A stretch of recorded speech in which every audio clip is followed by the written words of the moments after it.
Ал қазір біз Нұржан ағамызға келіп отырмыз. Тәлім кезеттегі бір шақыруымыз бар ол бізге. Ал бірге ассалаумағалейкум. Қалайсыздар, амансыздар ма? Жақсы, Аллаға шүкір. Мынау сізге шақыртуымыз арнайы Харекеттің атынан. Құдай қаласа 16 ноябрь күні бізде Алматыда, Алматы аренада Харекет фест өтеді. Харекеттің қайырымдылық концерті. Ереке, Алла риза болсын. Шақырғандарыңызға көп рахмет. Енді Харекет шынында халықтың қоруы. Осы уақытқа дейін қаншама баспана сыйлады. Тілеулес біз енді әрдайым сіздеріңізге береке берсін. 200 күнде 200 баспана. Керемет. 16 қарашада, иә? Көп рахмет, Ереке. Тілеуіміз берік болсын деген мақсатта енді бізде Харекет десе бір жақсылық еске түседі ғой. Әрине. Ол жақсылықтың жанында осылай жүре беріңіздер деп арнайы сізге шеберімізден сыйлық жаңа негізі андай несі бар ше.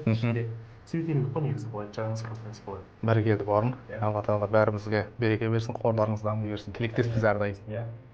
Сіздерді күтеміз, құдай қаласа. Болды, құдай бұйырса. Жақсы онда. Алла риза болсын. Әмин.